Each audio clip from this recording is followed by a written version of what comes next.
Good day, everyone. So it's me, Miss Jen, and I will be here to discuss to you the first part of the research management guidelines. So I will focus on organizing school research management committee with composition, duties and responsibilities, as well as the legal basis, policy support, guiding principles in research writing. So I hope that you find this video very beneficial to you. Our session objectives for today include orient participants on research management guidelines, update participants on improved grants processes of the birthed, and level of mechanisms in managing research initiatives. And here are some of the references that I have used in the presentation. DepEd Order Number 16 Series of 2017 or the Research Management Guidelines. DepEd Order Number 43 Series of 2015 or the Revised Guidelines for Basic Education Research Fund. We also have DepEd Order Number 39 Series of 2016 or the Basic Education Research Agenda. And DepEd Order Number 13 Series of 2015, the Policy Development Process. For the lecture overview, we will be having research management guidelines and how to apply for basic education research fund. As part of it, we have the legal basis and policy support, the policy objectives, the research management cycle, the fund sources, and some special provisions. So for the rationale, the Governance of Basic Education Act of 2001, or RA 9155, mandates that the Department of Education enact policies and mechanisms through which the delivery of quality basic education may be continuously improved. Chapter 1, Section 5 includes, among the responsibilities of DepEd across all government levels, and the undertakings of educational research and studies that will improve educational policies. And ito yung mga list ng policy support or another DepEd orders that will give weight to the researches conducted. So here, DepEd Order Number 13, Series of 2015, is the policy development process which state that research should be systematic, participatory, and evidence-based. So moreover, ito yung mga policy support, DepEd Order 39 Series of 2006, nakakapsulate sa Basic Education Research Agenda yung mga topics na under research. And as a researcher, if you have this copy, dito mo papaikutin yung mga researches mo, mga topics inside the classroom, or even in school level, division level, or even regional and national level. So here we have the teaching and learning, the child protection, the human resource development, the governance, also the gender and development, disaster risk reduction and management, and inclusive education.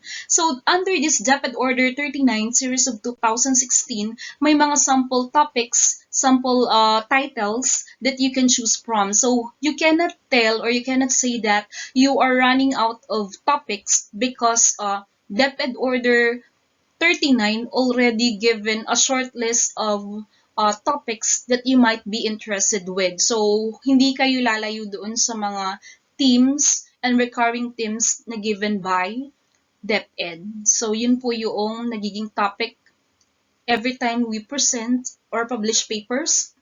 So, yun yung pagka-categorize how research papers are being grouped, especially sa mga plenums, even publications, and different venues. So, hindi siya rumble-rumble pine-present and they are arranged as themes.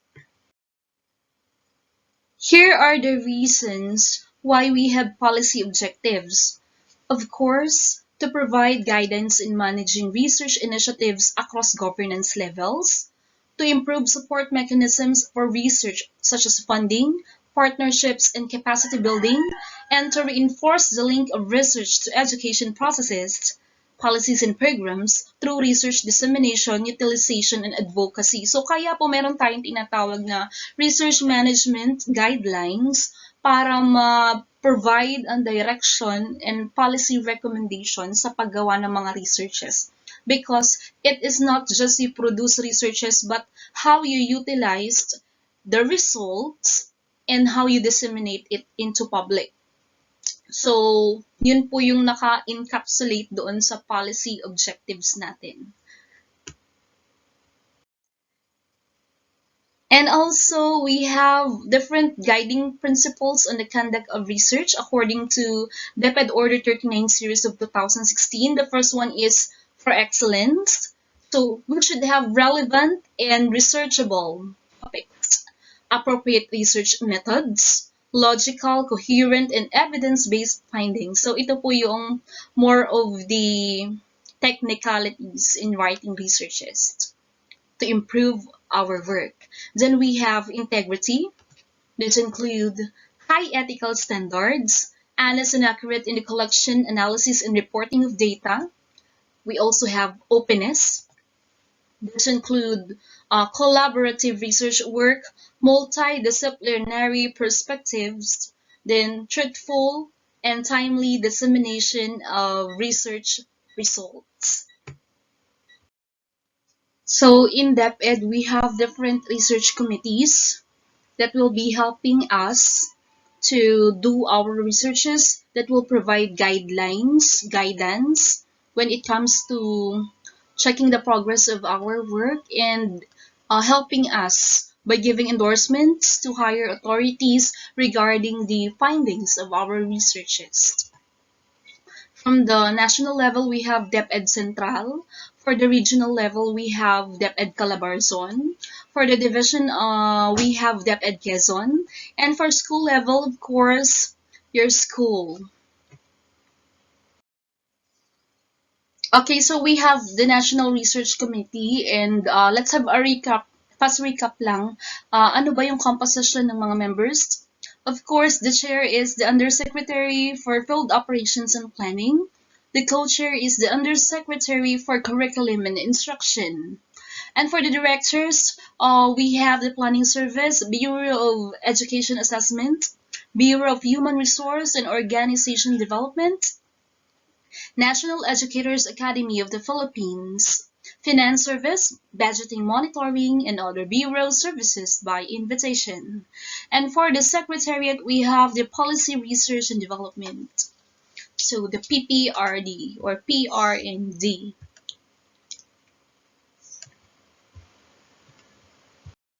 For the Regional Research Committee, we have the Assistant Regional Director as the chair. And for the co-chair, the Chief Policy, Planning and Research Division.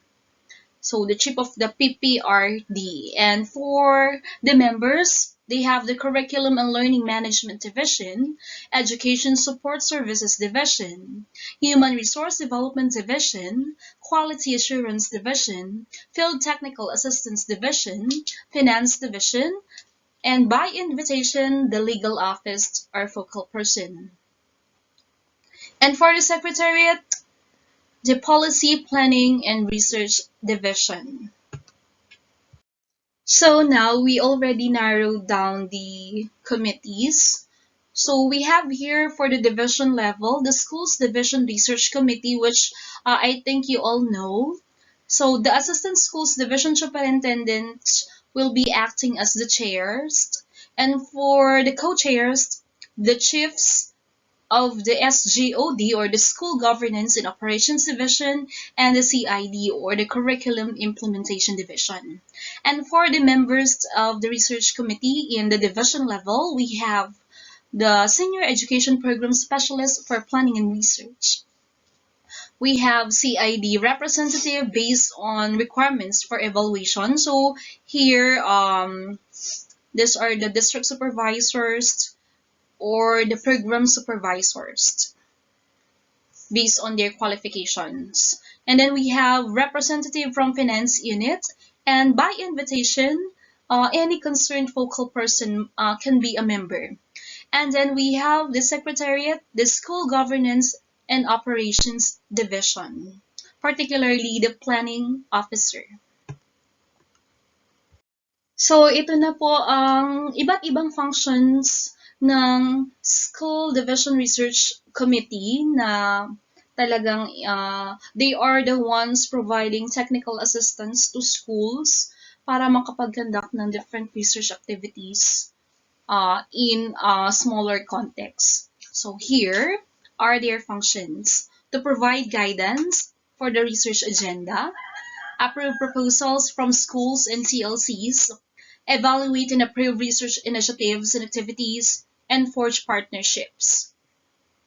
So in this case, division level, sila yung nagbibigay ng endorsements and even the selection process kung sino yung may mga approved research proposals and is it acceptable for presentation in plenums as well as publication. So, sila po yung nagpo-provide ng technical assistance. You submit papers to the division level and then they will evaluate your paper. The secretariat, the SDRC members will do checking of your work and they will be providing possible technical assistance for some corrections and improvement of your papers. And then it will be returned to you for editing and revision if necessary. Additionally, they also prepare reports, especially when it comes to research for the Rationale, the RRC. Then resolve emerging issues if there are topics or questions that needs to be answered. So they are the ones providing technical assistance. Then keep cost estimates within account, rules and regulations. So they are the one guiding you with the budgeting of the research once you want to submit it into a basic education research fund. And of course, after they have chosen papers that will be going to the next level for basic education research fund, so they can provide endorsement and will help you on the processing of your papers. So it would be submitted for birth. So with this, you can have fundings or budget if approved by the regional office. So sa division office din nangyayari ang pag-organize, pag-coordinate, at pag-conduct ng mga document meetings regarding researches.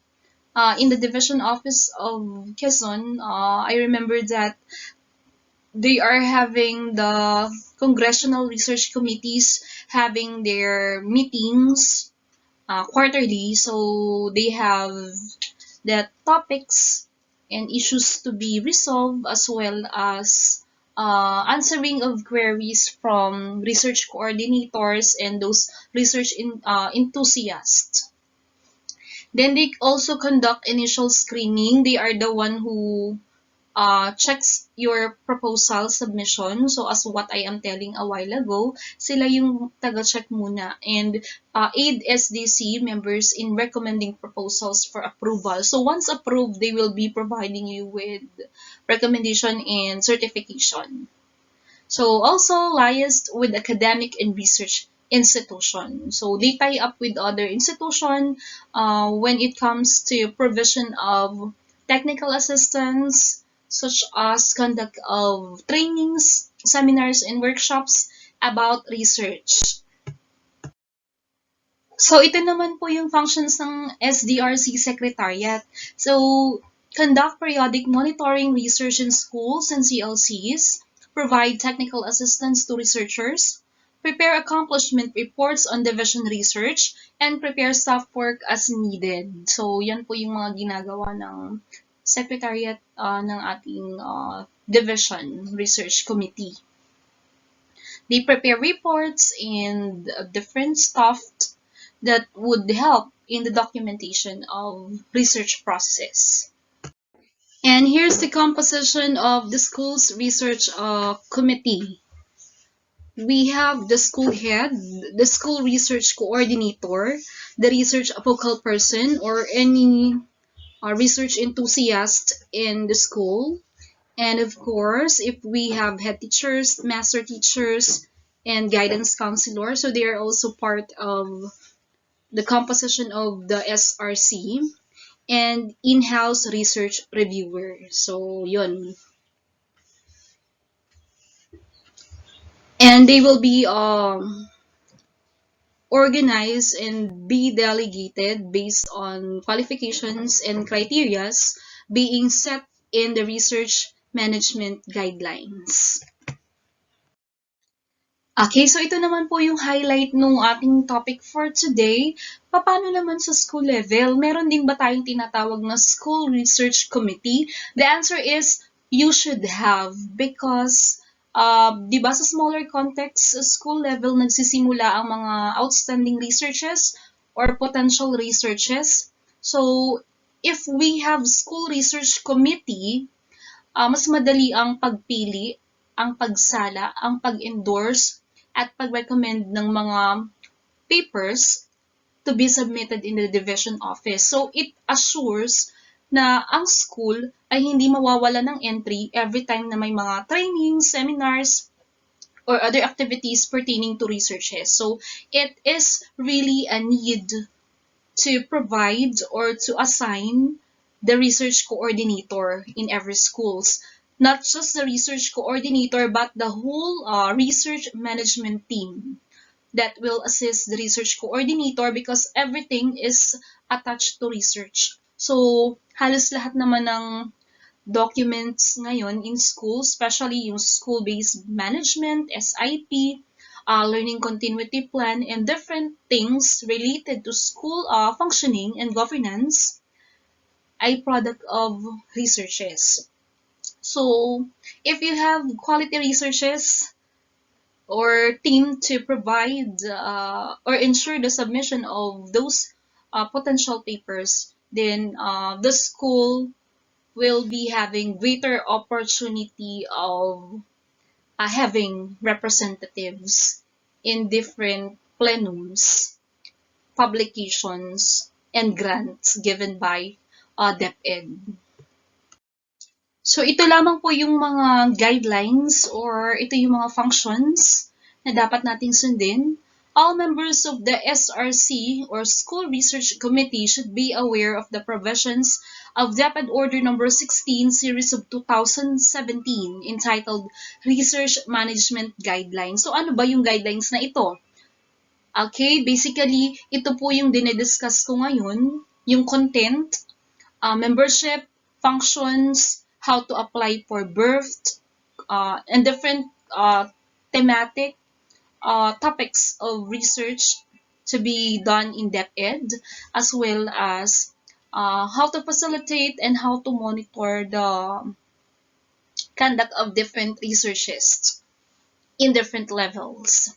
So next, the primary function is to encourage their co-teachers to conduct action research until its submission to the division office. So, yun nga po, napakahalaga na mayroon tayong research coordinators to assure na mayroon tayong representative or mayroon tayong co-teacher na makapag-provide ng research to be submitted to the division office. Kasi nga po, we have that enhancement of the culture of researching.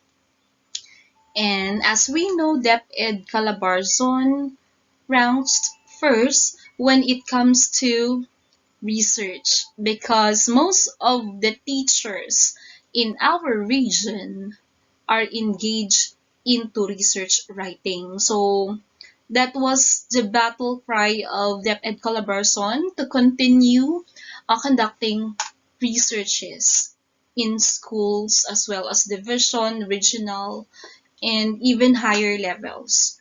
And last, to provide assistance to their co-teachers in writing action researches, following the format and guidelines provided in the Research Management Guidelines or the RMG.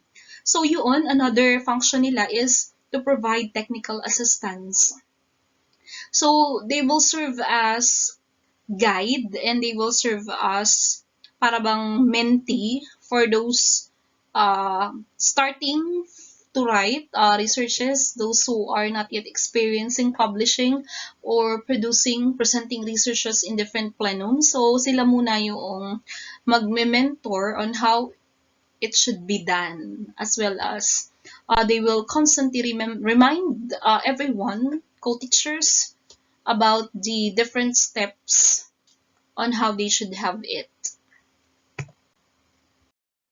So, once na nakapag-submit na ang isang teacher ng action research proposal, so ano ang gagawin ng research committee members? Una, check if the format done by the teacher is in conformity to the RMG. Kasi po, we're not just doing the research, we must follow the guidelines. May mga template po na sinusunod, may mga format po tayo na sinusunod.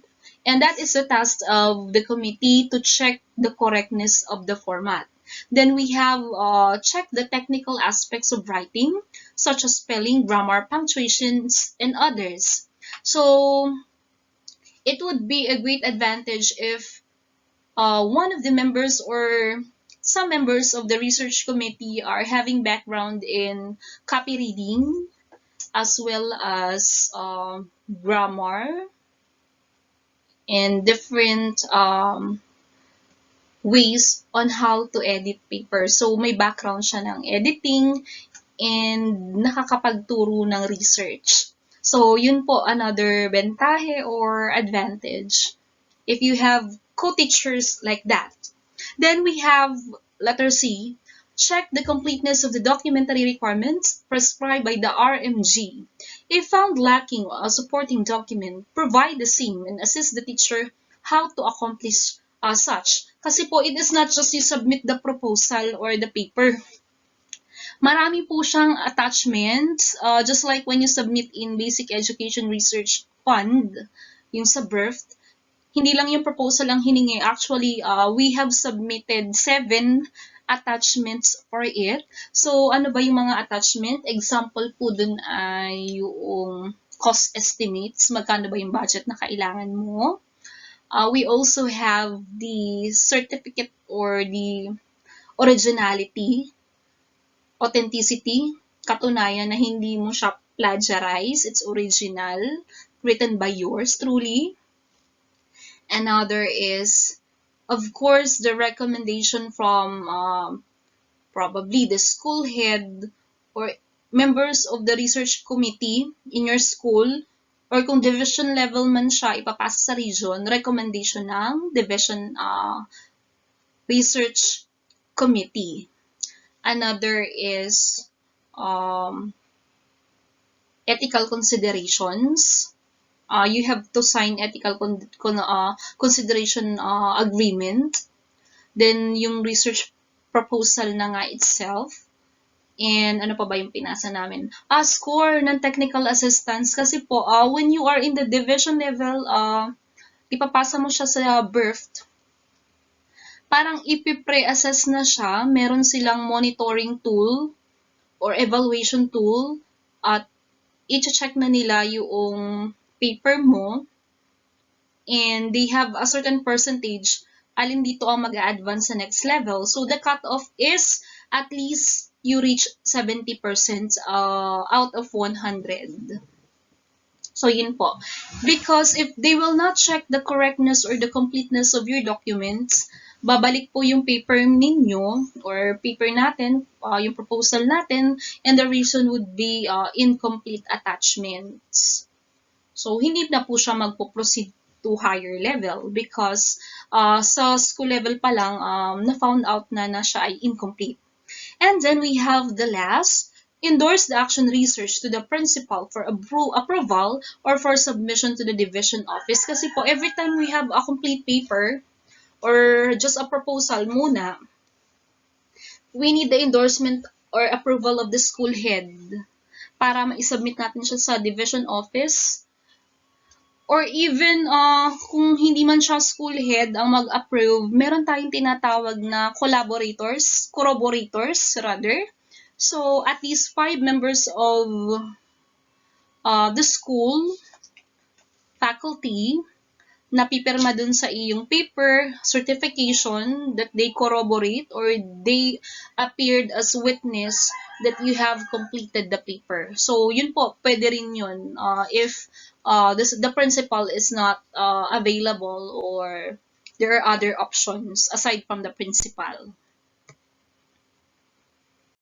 Ito pa yung other functions ng school research committee members. Of course, they must participate actively in research-related activities in the division. Kasi if you are a member of the research committee sa school, you have greater chances of attending seminars, trainings, and different things related to research. Kasi syempre, nasa guidelines naman, those who are members of the committee are entitled to attend, and then also to attend consultative meetings as directed by the SDRC and uphold ethical standards of research at all times. If you are a member of the group or the committee members, you must be having that ethical considerations and you follow the standards all times. That is academic integrity. Then we have number 8, work collaboratively with master teachers in their respective schools. So if that so happened that we have master teachers in our school, one of their trusts or one of their function also is to provide or conduct researches. So you can collaborate with them, co-author with them, and share findings with each other. And next, inform the principal about the activities of the committee for his or her information, because the research coordinator and the members of the research committee will be the one to provide the information dissemination, because they will act as the representative if the principal is not attending seminars and other things. And consult the division research coordinator for unresolved issues related to research. Sino ba yung ating research coordinator? So, if you have assigned already the research coordinator in your school, so they are having this function. Research coordinators shall perform the following functions. Una, develop initiatives in improving the culture of research. So they are the one to give or to provide activities, lineup of tasks for the school year, for the school that will be promoting the culture of research. Then, monitor the progress of research activities. Kung may mga issuances, may mga call for papers, publications, and presentations. So they are the one to monitor the progress of research activities. So they should always be looking into the DepEd issuances kung may mga call of papers man. Then we have here the maintenance and preparation of updated records of research and research activities, because at the end of the school year or academic year, laging humihingi ang district and even division office ng reports or records ng accomplishment ng school when it comes to research. And of course, one of the function of the research coordinator is to attend research-related training, kasi siya nga po yung representative ng school to attend research trainings and activities. At ang function niya ay re-echo or i-cascade yung information na nakuha niya dun sa training down to the teachers for information dissemination. So at this point, I have come to the end of my presentation. Hopefully you have gained insights. I know not everybody is inclined into research writing. So minsan making research proposal is not that easy. But always remember, we have research management guidelines to follow. Yun yung ating pwedeng maging basis. And we have designated research coordinators in the school level, and we have division research coordinator. So we have our SEPs, Sir Gilbert Alva in DepEd Quezon, and his job is to provide technical assistance. So hindi naman ganun kahirap ang research. And if you are deeply compassionate with it, it will just be part of your lifestyle or part of your system, and you will not recognize that it is difficult. It will just be a pastime. So, yun. And additionally, when you do research, try lang ng try because yun nga may nagpo-provide naman ng technical assistance and for the improvement of your work na rin. And another, there's a saying or there's parang memo dun sa RA 9155. It is the duty of teachers to provide quality outputs, quality researches that will contribute to nation building. So, part ito ng ating trabaho bilang educators. Nakapaloob siya sa ika-13 responsibility natin as educators, does related work. So even though it's not our main job, but if you really wanted to have quality outputs based on results of your researches, then continue doing action researches as well as basic researches. With that, I want to leave you with a quotation: who you are tomorrow begins with what you do today. So everything, even a small step or a small leap, will be your ano yun, will be your passageway or your parang direction to reaching your goal. So yun, stepping stone to reach your goals. So hinay-hinay lang, one step at a time. Hindi naman laging madali ang first time, but once you have that pattern, guidance, so yun na, dire-diretso na siya. And that would be all for today. Thank you for your attention and thank you for listening. This has been your speaker for today. I am forever grateful. Thank you and mabuhay. Bye-bye.